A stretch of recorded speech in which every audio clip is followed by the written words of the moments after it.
Domingo pasado estuvimos viendo concerniente a los misterios de la muerte.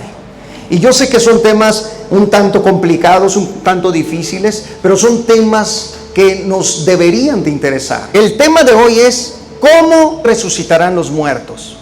Esto es muy importante. Es muy fácil perderse en la Sagrada Escritura cuando uno la lee sin detenerse, sin investigar, sin de verdad ir paso a paso, teniendo el cuidado de los versículos del texto sagrado. Es muy fácil perderse en la Escritura y confundir una cosa con otra. Hay un orden de resurrección de muertos. El orden no lo establecí yo, sino que el apóstol Pablo nos dice claramente, atentos, en el verso 23, pero cada uno en su debido orden. Hablando de la resurrección de los muertos van a resucitar en su debido orden. Hay un orden en la resurrección de los muertos. Ya también dijimos que solamente dos personajes en la historia evadieron, soslayaron la muerte. ¿Quiénes fueron? Elías y Enoc. Soslayaron la muerte, la evadieron. Sus cuerpos fueron, con la majestuosidad de la gloria del Todopoderoso, fueron transformados, glorificados, fueron arrebatados vivos en cuerpo, alma y espíritu de esta tierra. Y en lo que iban en el viento, ¿verdad? Cuando iba el profeta Enoc en el viento, en los aires, su cuerpo recibió propiedades de inmortalidad, propiedades de incorrupción y de glorificación cuando atravesó ya al volumen de gloria donde está el Todopoderoso sentado sobre el trono. Bendito sea para siempre. Ese fue Enoc. 365 años caminó Enoc con Dios y desapareció. Fue llevado. Esto es tremendo. En una generación antediluviana, una generación que se iba perdiendo, degradando poco a poco. Vean, apareció el Dios de la gloria y lo arrebató antes de que llegara el diluvio universal que impactaría el mundo. Vestigios de lo cual se encuentran en todos lados del mundo. Tú vas al Everest, ¿verdad? Subes a las alturas del Everest y ya hay vestigios de que agua o un volumen de masa de agua pasó por ese lugar. Tú vas a cualquier montaña y encuentras rastros de esto, pero bueno, esos son otros temas. A lo que voy, hermanos, es que antes de que llegara el diluvio, el profeta Enoc fue llevado a la gloria de Dios. El profeta Elías también fue arrebatado, fue transformado, vivo. Después, miles de años después, cuando el Hijo de Dios viene al mundo y está orando juntamente con 3 de sus discípulos, bajó el profeta Elías, descendieron ahí donde estaba el Hijo de Dios. Y dice la palabra que la impresionante gloria que traían en sus cuerpos era realmente increíble. Cuando el apóstol Pedro y los demás discípulos vieron a estas figuras, a estas formas de vida ya diferentes a los ángeles, atentos con lo que estoy hablando, distintos, la especie humana, la clase humana en forma de gloria, en inmortalidad, en eternidad, trasciende la estructura de un ángel. Cuando los vieron los discípulos, notaron que era Elías y Moisés.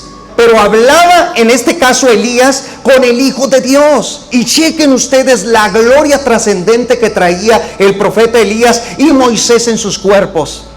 Ellos realmente habían logrado la eternización de sus cuerpos físicos. Nuevas propiedades, nuevas partículas habían esos cuerpos poseídos. Es increíble, hermanos. Si notamos nosotros entonces que aún así fueron permitidos para regresar a la tierra. Esto le va a acontecer a la iglesia de Cristo. Los muertos que resucitarán en Cristo recibirán nuevas propiedades de vida. La especie humana no es que vaya a mutar, no es que vaya, ¿verdad?, a tener un cambio distinto a lo que es ser humano, sino que será un humano eternizado, inmortalizado y glorificado para poder habitar la patria celestial. Entonces, Es esto lo que vamos a tratar. ¿Cuándo, cómo y por qué resucitarán los muertos? Lo primero que vamos a investigar, y es en su debido orden, es la resurrección de Cristo. Porque Pablo ha dicho que Cristo fue el primer personaje de la historia humana que resucitó, y chequen, venció a la muerte y volvió a la vida al tercer día, conforme a las Sagradas Escrituras. Tú revisa la historia bíblica y no encontrarás una resurrección como la de Cristo. Ciertamente Lázaro, la hija de Jairo y el jovencito, la viuda de Naín, resucitaron, pero ellos fueron resucitados por el poder de Cristo.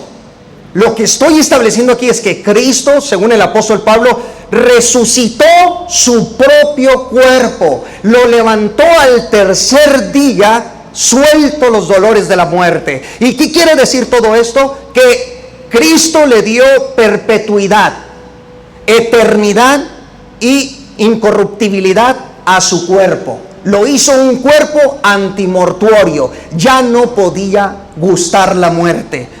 Cristo, por lo tanto, dice Pablo, es el primero en resucitar y colocarle a ese cuerpo propiedades altamente divinas.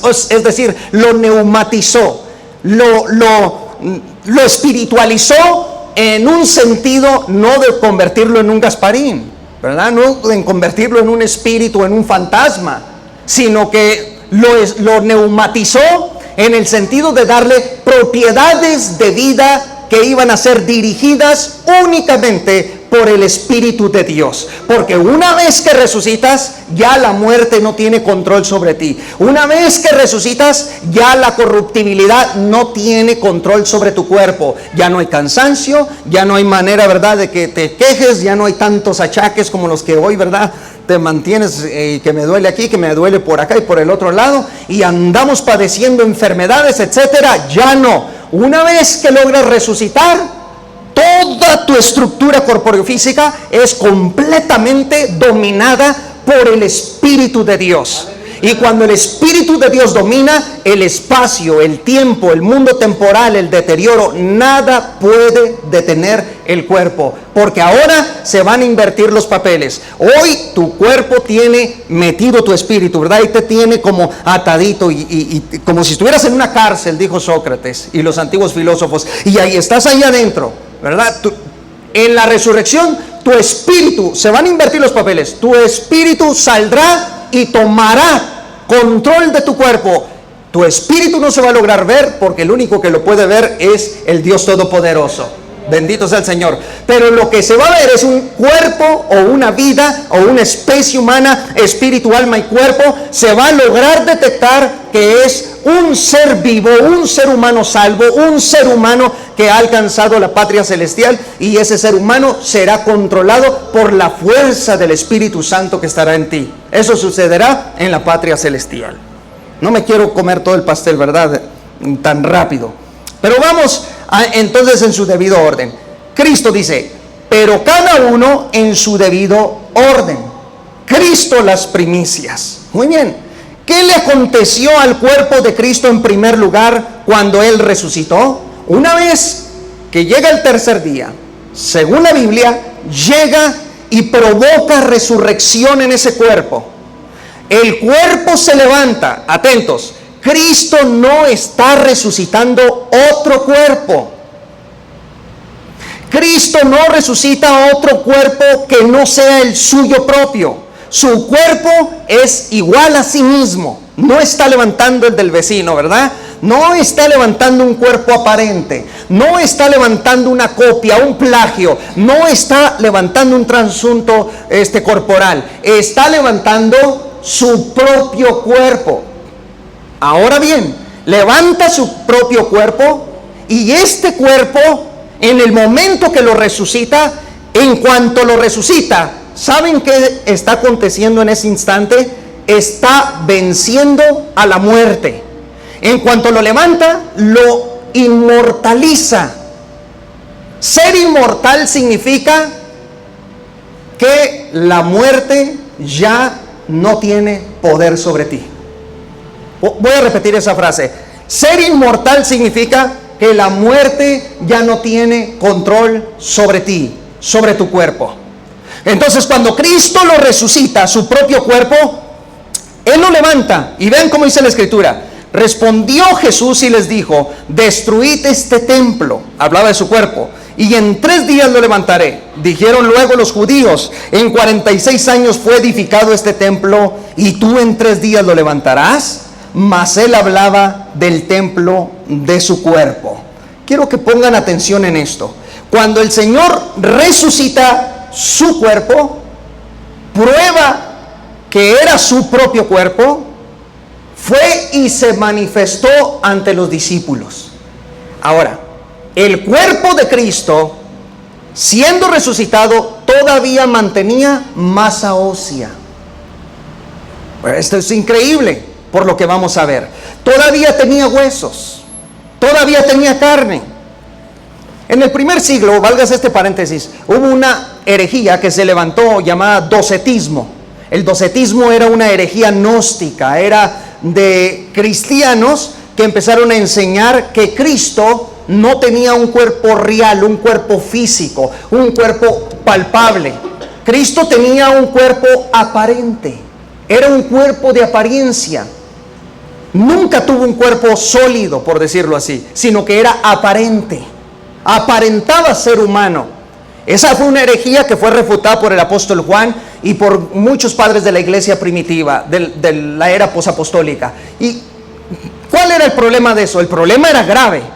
El problema era grave porque si se creía que Jesús tuvo un cuerpo aparente o un cuerpo humano que aparentaba especie humana, entonces la redención y la salvación y el perdón de pecados estaba en juego. Estaba en juego porque si Él no tuvo un cuerpo real, entonces estando sobre la cruz, Él realmente no murió. Fue una apariencia de sacrificio, fue una apariencia de derramamiento de sangre, fue una apariencia. Por eso la Biblia dice que el que no confiesa que Jesucristo ha venido en carne, tiene el espíritu del anticristo. Cristo tuvo un cuerpo real.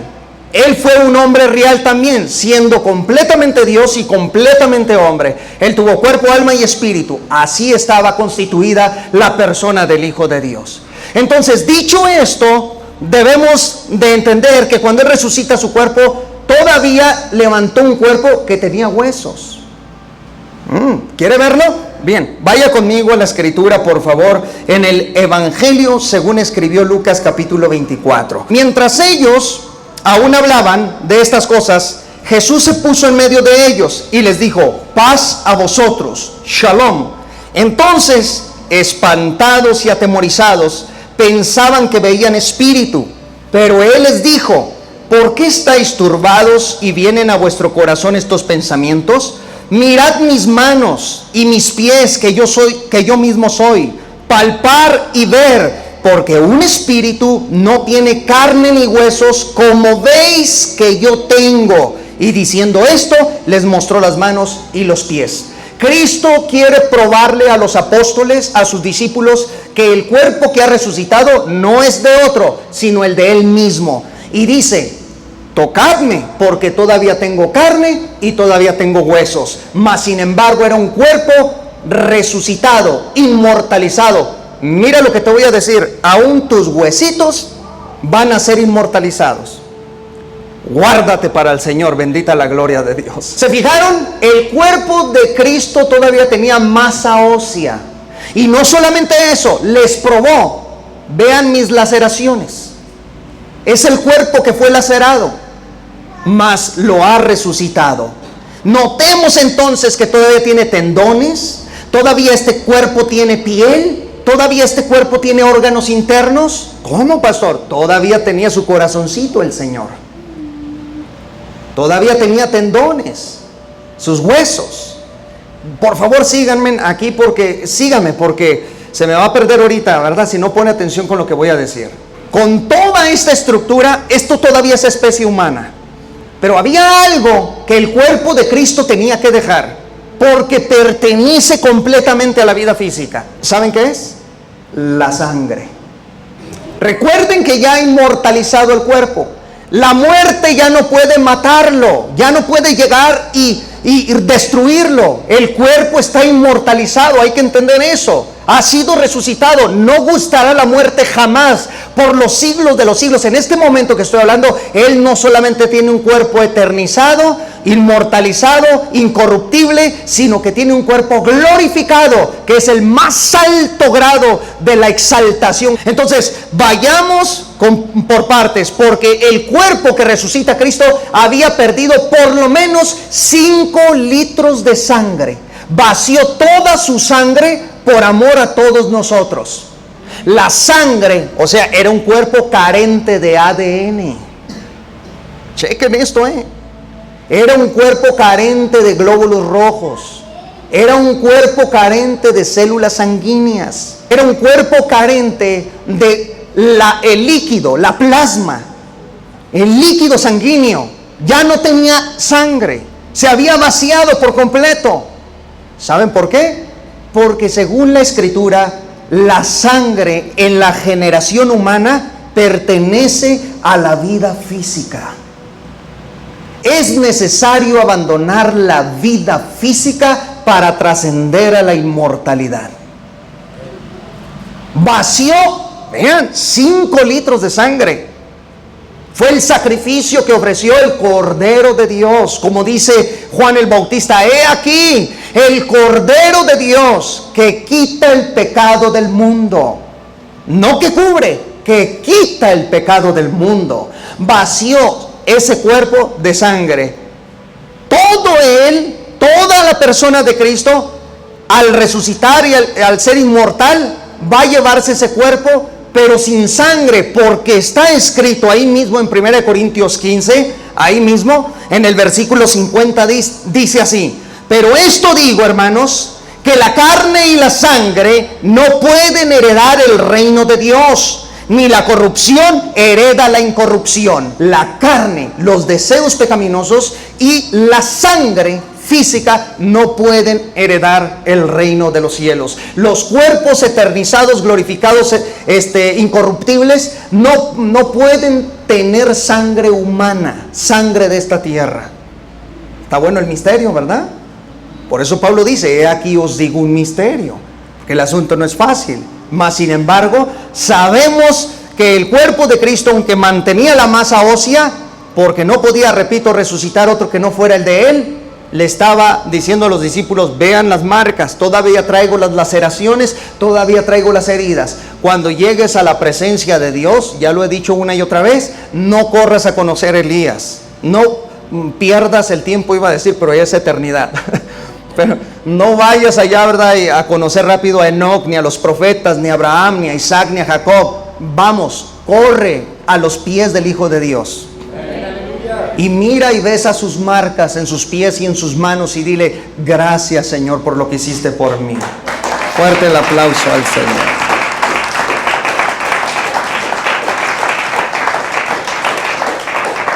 Muy bien, entonces estas son las 4 propiedades que recibe el cuerpo de Cristo. Número 1, inmortalidad. Era algo que estando en vida no tenía ese cuerpo. ¿Cómo lo prueba? Fue sencillo, porque murió. El inmortal no muere. Cristo en los días de su carne, en los días de su vida física, no poseía esta propiedad en su cuerpo. Tuvo que morir para adherir una nueva propiedad de vida, y era la inmortalidad. Número 2, la incorruptibilidad, la glorificación.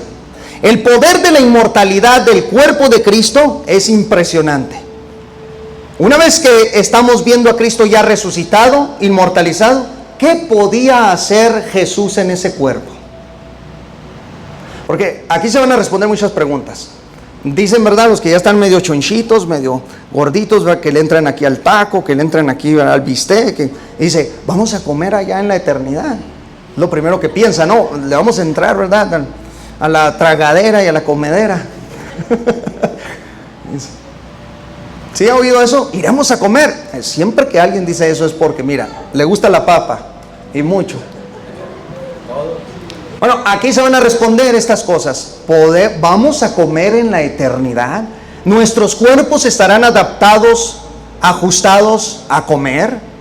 ¿Qué implica el afirmar que sí iremos a comer? ¿Qué implica esto? ¿Implica que los cuerpos tendrán hambre en la eternidad? ¿Cómo es posible que un cuerpo vaya a tener hambre si ya es inmortal y no está sujeto al tiempo ni al espacio? Según la Biblia, en el cuerpo inmortal y en el cuerpo eternizado, sí vamos a comer.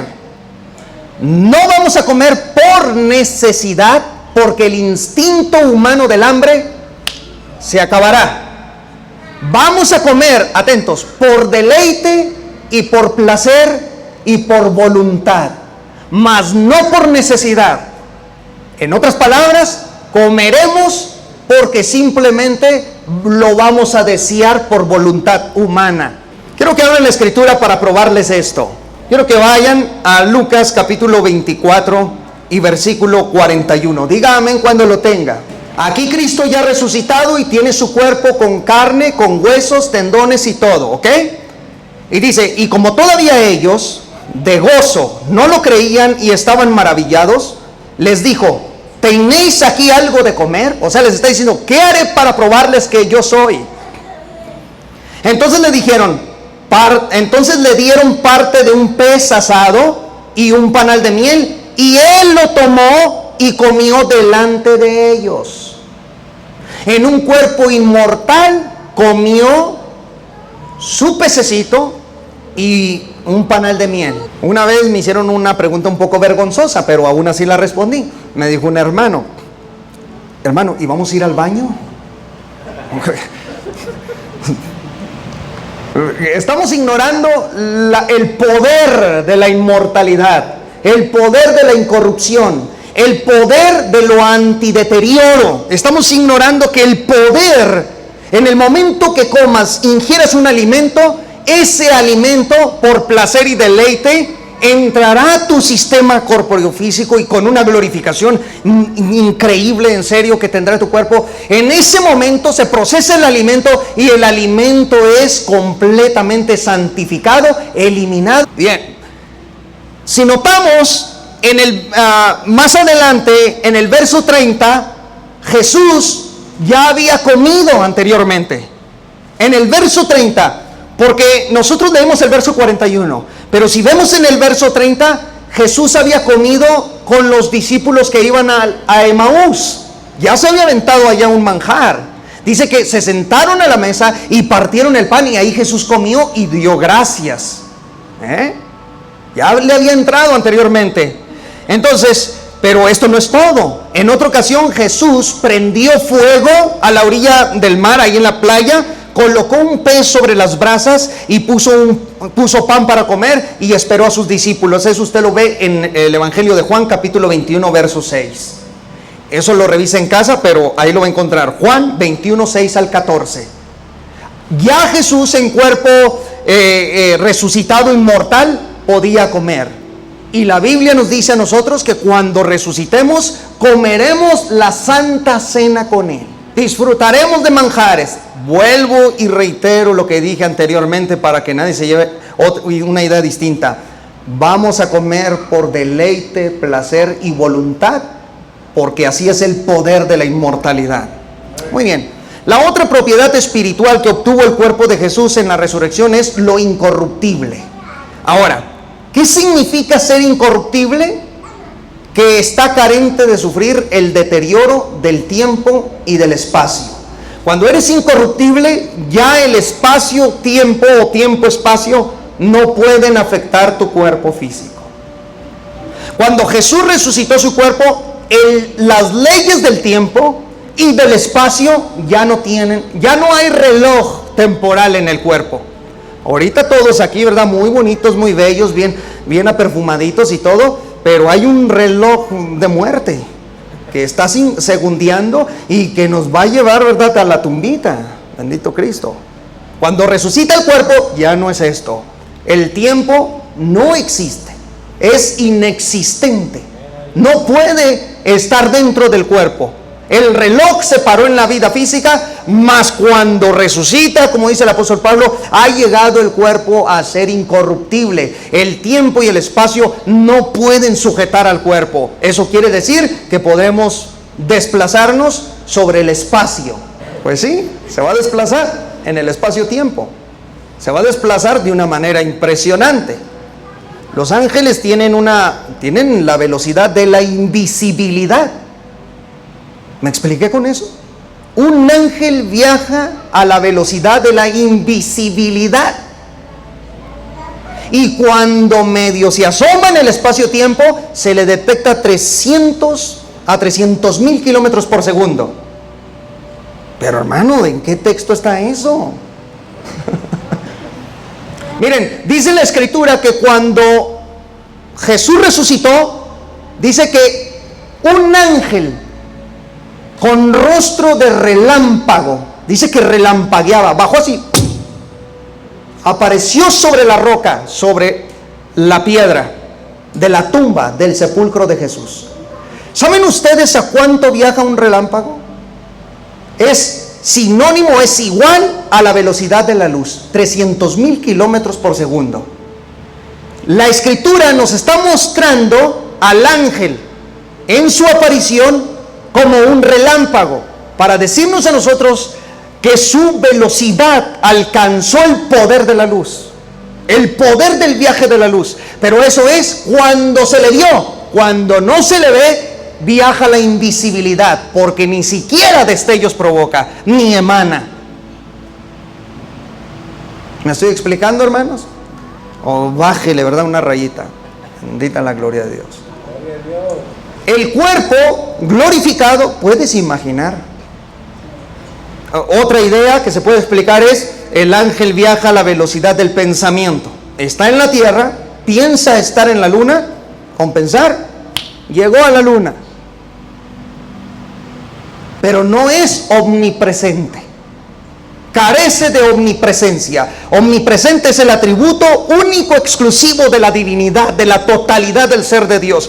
El atributo de la omnipresencia nos dice que Dios está simultáneamente presente. Todo Él está presente en toda la existencia y la vida misma. Vas a China, ahí está Dios. Pasas por aquí y aquí está Dios. De aquí, en lo que muevo mi mano aquí, tú no puedes decir aquí está Dios, pero en este espacio que vengo haciendo no está Dios.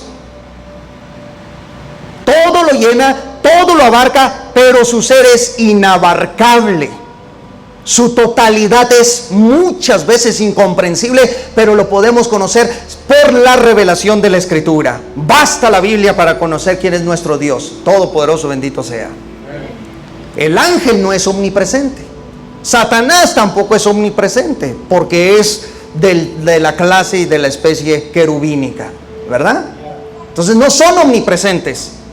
Bendito sea el Señor, hermanos, por su amor y misericordia, porque Él está todo presente siempre con nosotros. No hay un lugar donde te digas, aquí no está. Él está ahí, completamente Él, presente, todo Él. Su plenitud está ahí. Bendita sea la gloria de Dios. Siguiendo con los cuerpos que van a ser incorruptibles. Una vez que tu cuerpo recibe la propiedad de la incorrupción, tú puedes andar en el espacio-tiempo, porque todo se va a acabar.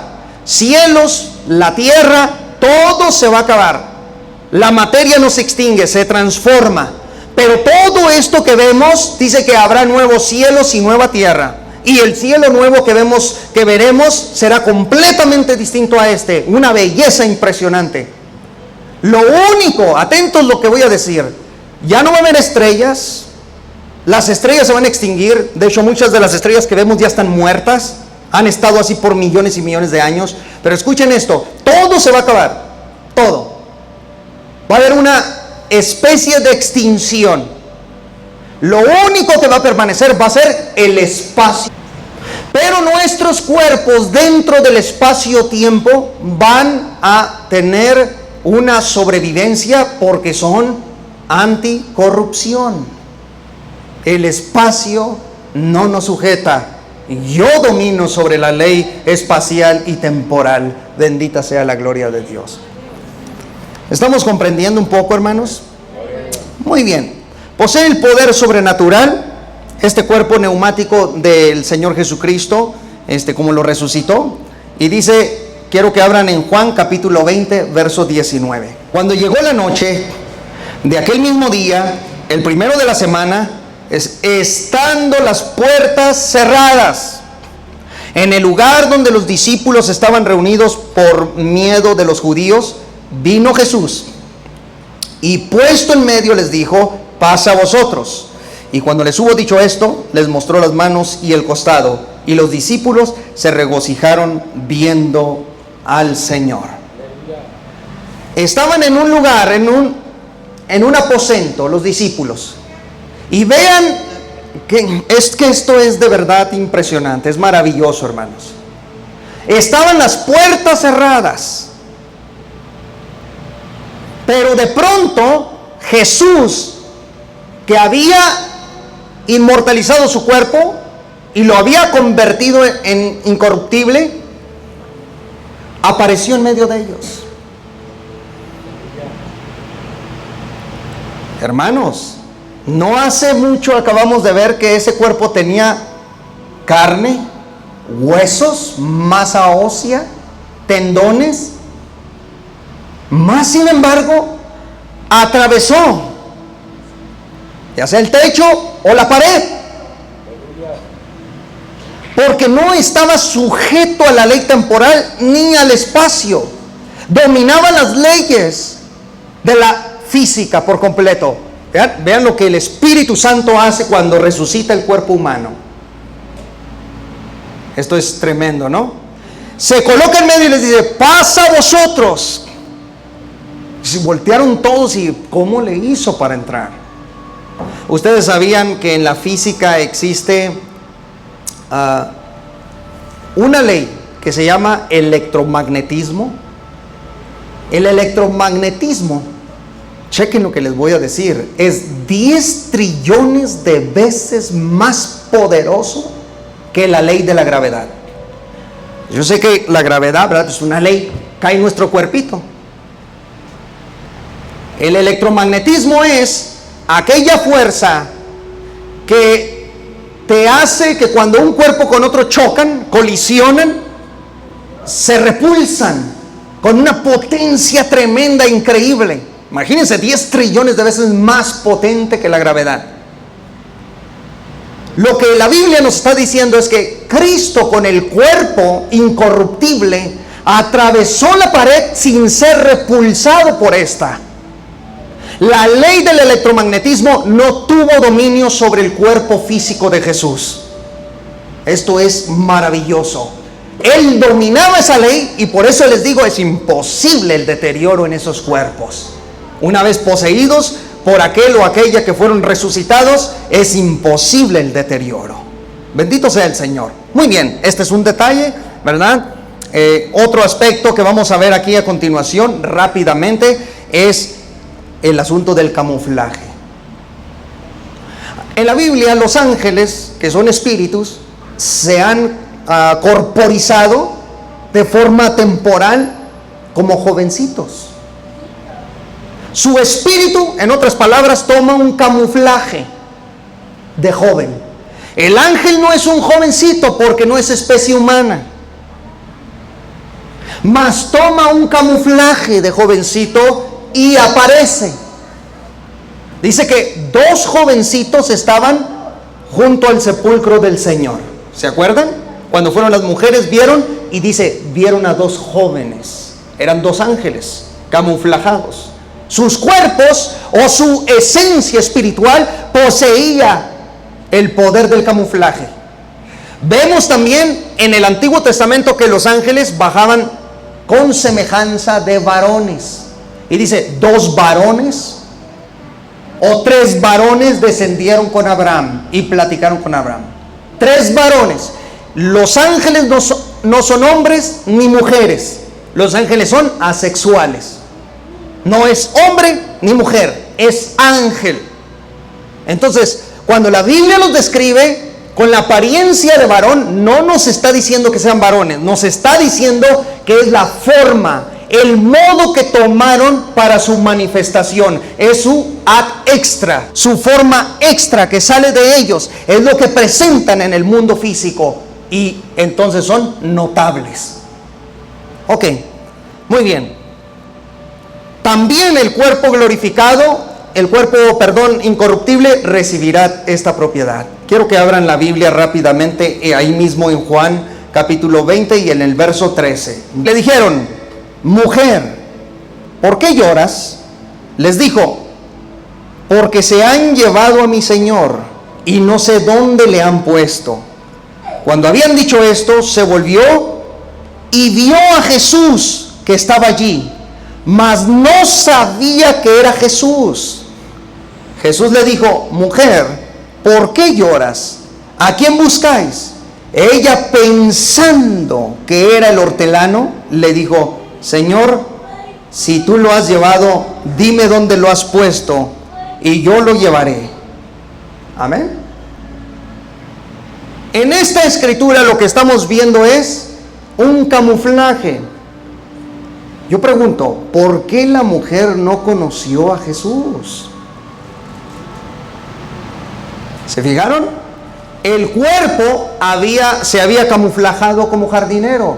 Y no es verdad como esas películas donde ahí aparece y como que se pone una capucha, ¿verdad? Y así como para que... Y así está con la mujer. ¿A quién buscáis? No. Esas son películas. Lo que la Biblia nos está describiendo es un poder tremendo que la mujer no logró percibir, porque un camuflaje le decía que era otra persona, cuando la Biblia dice que era Jesús mismo. Interesante, ¿no? Muy bien, en Lucas capítulo 24, verso 15, que ya voy aterrizando el avión. En Lucas 24, verso 15, se lee la palabra del Señor de la siguiente forma. Lucas 24, 15. Sucedió que mientras hablaban y discutían entre sí, Jesús mismo se acercó y caminaba con ellos, mas los ojos de ellos estaban velados para que no le conociesen. Y les dijo: ¿qué pláticas son estas que tenéis entre vosotros mientras camináis, y por qué estáis tristes? Respondiendo uno de ellos, que se llamaba Cleofas, le dijo: ¿eres tú el único forastero en Jerusalén que no ha sabido las cosas que en ella han acontecido en estos días? Entonces él les dijo: ¿qué cosas? Y ellos le dijeron: de Jesús Nazareno, que fue varón profeta, poderoso en obra y en palabra delante de Dios y de todo el pueblo, etcétera, etcétera. Aquí Jesús se camuflaja como un forastero. Un forastero en el contexto bíblico es importante la forma de su apariencia, pero así es como se camuflajó enfrente de ellos y no lograron entender que era Jesús. Qué tremendo, porque el cuerpo de la incorrupción tiene el poder del camuflaje también. Y estoy utilizando la palabra camuflaje para dar la idea. Qué tremendos misterios. Entonces, cada vez que los evangelios nos muestran que Cristo aparecía, se dejaba ver, que Cristo, por ejemplo, se hacía presente, lo hacía Jesús siempre a voluntad, en deleite. Jesús se visibilizaba y era invisible a su placer. Él decidía cuándo hacerse visible y cuándo no. Cada vez que tú leas eso, ¿por qué aquí sí se hace visible y acá no? Él decidía sobre ese cuerpo. Y la Escritura nos dice que en los tiempos finales nosotros vamos a resucitar en la semejanza del Hijo de Dios. Dice que seremos semejantes a Él. Le veremos tal cual es. ¡Wow! Tremendo. Esto nos dice a nosotros que nuestros cuerpos en Cristo Jesús resucitarán en la misma semejanza, y esto es lo que vamos a ver el domingo próximo. Amén. ¿Quieren escuchar esa tercera parte? Bendito sea el Señor. Por último, hermanos, yo sé que el tiempo se nos va rápido. Por último, la última propiedad, y con esta termino, es la glorificación. Las propiedades anteriores, inmortalidad, incorrupción, incorruptibilidad, Jesús se podía dejar ver. Y se podía dejar ver, dice Pablo, que lo vieron hasta 500 hermanos en una ocasión. Todos reunidos, y apareció el Hijo de Dios. Bendito sea el Señor. Pero en la glorificación, esto ya casi es imposible para los apóstoles y los discípulos del Señor. Cuando el Hijo de Dios, ya es resucitado, inmortalizado, incorruptible, y luego cuando asciende dice: toda potestad me es dada en el cielo y en la tierra. Por tanto, id y hacer discípulos a todas las naciones, bautizándolos en el nombre del Padre, del Hijo y del Espíritu Santo, y dice, enseñándoles que guarden todas las cosas que he mandado, y aquí yo estoy con vosotros todos los días hasta el fin del mundo. Él se va elevando, porque en el cuerpo glorificado, ya dije, se controla el espacio-tiempo, va volando, y en la atmósfera lo recibe la Shekinah, una nube de gloria que lo estaba esperando. Hay ángeles en la Shekinah, según la Escritura. De hecho, había ángeles, y los discípulos voltearon a su lado, y había también varones con vestiduras blancas ahí a sus lados, y les dijeron: ¿por qué estáis mirando al cielo? Porque Jesús estaba siendo tomado, está elevándose, y cuando entra la Shekinah es la presencia manifestada de Dios, la nube es la que bota, es la gloria de Jehová. Cuando entra el Hijo de Dios a la nube, la propiedad de la glorificación, en ese momento dice: por lo cual Dios le exaltó hasta lo sumo y le dio un nombre que es sobre todo nombre, para que en el nombre de Jesucristo se doble toda rodilla de los que están en los cielos, en la tierra y debajo de la tierra, y toda lengua confiese que Jesucristo es Adonai. Bendito sea el Señor.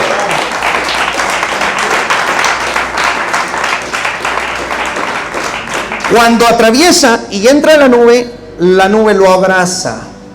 Y esa es la máxima exaltación del cuerpo glorificado. Después de eso, ¿la Escritura acaso registra manifestaciones de Él en la tierra, en cuerpo? Vean, cuando el apóstol Pablo va rumbo a Damasco, él no solamente ve a Cristo en el poder de la incorruptibilidad, no solamente lo ve de forma inmortal, sino que dice que cuando iba en el caballo camello, para no meterme en problemas, ¿verdad? Y ahí iba, dijo un hermano: ¿y qué? ¿Y si yo digo en burrito, qué? Iba rumbo a Damasco. Dice la Escritura que de repente un resplandor más potente que el sol se encontró con Pablo y lo derribó del caballo camello. Y este cayó, dice, y ciego, andaba buscando. Y lo primero que le salió de la boca a Pablo es: ¿quién eres, Señor? En lengua hebrea le dice: ¿quién eres, Adonai? Como diciendo: ¿eres tú, Adonai? Y se oyó una voz detrás de ese resplandor de sol, porque repito, esa es la máxima glorificación, y le dijo: yo soy Yeshua, yo soy Jesús, a quien tú persigues. El estado del cuerpo del Salvador, de lo inmortal, de lo incorrupto, a la glorificación, ya ahí te pierdes. La mirada no se la puede sostener al Hijo de Dios. Habiendo resucitado, en la incorrupción sí lo podías ver y hasta palpar. Por eso dijo: palpadme, que yo mismo soy. Y los discípulos podían tocarlo y todo chido, todo tranquilón, porque todos podían hacerlo. Se le acercaban, comían con él, etc. En la glorificación, el primero que cayó ciego, pues fue Pablo, y duró 3 días así, hasta que le dijo el Señor a un profeta, a un discípulo: anda, ve con aquel, porque si no van y oran por él, se va a quedar ciego. Y fue Ananías y dijo: pero ¿cómo voy a ir? Primero dijo: ¿cómo voy a ir si este hombre perseguía a la iglesia? Pues antes la perseguía, pero ahora vas a ver. Y cuando llegó, Pablo, me mandaron por ti. ¿Es verdad todo lo que te aconteció? Pasa. Entró Ananías, oró por él, y dice la Escritura que Pablo quedó sano. El segundo personaje que lo vio en la historia después de la glorificación de ese cuerpo glorificado fue el apóstol Juan. En Apocalipsis capítulo 1 dice: cuando le vi, caí como muerto a sus pies. Muchos teólogos han interpretado esta frase, caí como muerto, como realmente Juan murió. Murió porque estaba ante Jesús y el cuerpo glorificado. Ahora, vean, dice que sus ojos eran como llama de fuego. Pero en la inmortalidad y en la incorrupción no tenía lo de llama de fuego. ¿Se fijaron? No los tenía. Dice que sus ojos eran como llama de fuego. Su rostro dice que resplandecía como el sol. Sus pies eran como el bronce bruñido refulgente. ¡Wow! Sus vestidos eran blancos. Sus cabellos eran blancos también como la nieve, que demostraban y revelaban la eternidad del Hijo de Dios.